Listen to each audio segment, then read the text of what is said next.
3 जनवरी से 14 साल से लेकर 17 साल तक के बच्चों को कोविड-19 की खुराक देने का काम स्वास्थ्य विभाग शुरू कर रहा है।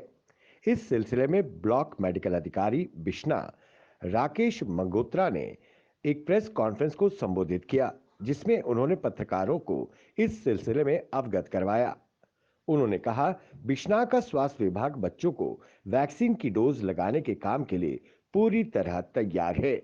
संबोधित किया गया था कि 3 तारीख के बाद जो है वो 18 से जो छोटे बच्चे हैं उनको वैक्सीनेशन लगना शुरू होगी। क्या बिश्ना अस्पताल पूरी तरीके से तैयार है? हाँ, जैसे आपने ठीक ही सुना कि ये एक अनाउंसमेंट अभी इन्होंने की थी हमारे भाई ऑनरेबल प्राइम मिनिस्टर। तो उसमें हम भी चिंता में थे कि जैसे कोरोना की महामारी चल रही है, तो जो अनवैक्सीनेटेड पॉपुलेशन है हमारी बिलो 18, उनका क्या होगा।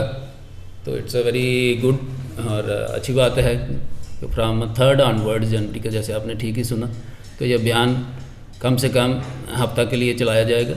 तो उसमें हमारी जो तैयारी है बिश्ना ब्लॉक को लेके, तो उसमें यही है कि हमने इन कोऑर्डिनेशन विद स्कूल्स जो भी हेड मास्टर हैं, इसमें 10th 11th और 12th क्लास आएगी, तो उसमें सबका मीटिंग जम्मू में भी हुई है। एडिशनल चीफ सेक्रेटरी जो हमारे हेल्थ के हैं उनके साथ, इनके हायर जितने भी अथॉरिटीज़ हैं स्कूल्स की, उनके साथ मीटिंग हुई थी।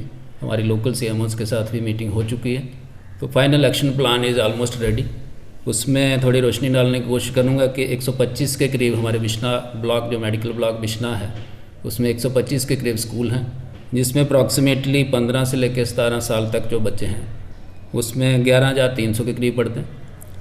इसके साथ साथ जितने भी आपको देख रहे हैं कि स्कूल बंद पड़े हैं, उसमें डिफ़िकल्टी थोड़ी सी हमें ये आ रही है कि स्कूल में बच्चे कितने आएंगे। तो in coordination with principals, head masters, we are trying our best कि वो जितने भी बच्चे हैं वो स्कूल में बुलाए जाएं उस दिन, तो कम से कम जल्दी से जल्दी वैक्सीनेशन पूरी हो सके। ये जो वैक्सीनेशन ड्राइव शुरू होगी, क्या ये अस्पताल में भी अवेलेबल होगी या ये स्कूल्स के माध्यम से ही जो है बच्चों को? हाँ, ये तो बहुत इंपॉर्टेंट क्वेश्चन है।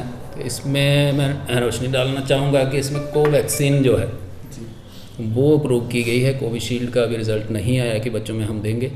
तो कोवैक्सीन जैसे जम्मू में लग रही थी लोगों को, बड़ों को भी हम दे रहे थे, तो कोवैक्सीन का it has to be separate counter, क्योंकि ऑलरेडी कोविशील्ड हम लगा रहे हैं बड़ों को 18 से अब जो कोविशील्ड चल रही है। हम नहीं चाहते कि उसके साथ ये मिक्स हो जाए, एक ही टेबल पे हम नहीं दे पाएंगे। तो कोवैक्सीन जो भी स्लॉट है वो अलग ही रखना पड़ेगा। तो हमने इसकी स्ट्रेटजी यही बनाई कि इन कोऑर्डिनेशन विद स्कूल्स हम स्कूलों में ही जाएंगे। हमारी मोबाइल टीम्स बन चुकी हैं, तकरीबन 25 के करीब हमने मोबाइल टीम बना लिए हैं। तो पूरा जितने भी हमारे 8 ब्लॉक हैं उसमें जोनल लेवल पे कम से कम 3 मोबाइल टीम्स रहेंगी। तो उनके साथ हम स्कूलों में ही जाएंगे। उसमें हमारे वैक्सीनेटर भी होंगे, उसमें वेरीफायर होंगे, उसमें ऑब्जर्वेशन स्टाफ भी होगा, क्योंकि बच्चों का सबसे ज़्यादा खतरा यही है फियर साइकोसिस, कि इंजेक्शन को देख के, सुई को देख के ही वो डर जाते हैं और बेहोश हो जाते हैं। तो मैं चाहता हूँ कि कम से कम ये fear. Bureau report, JLK media, Jammu. For more updates, do subscribe our YouTube channel and don't forget to hit the bell notification icon. And if you are watching this video on Facebook, do follow our Facebook page.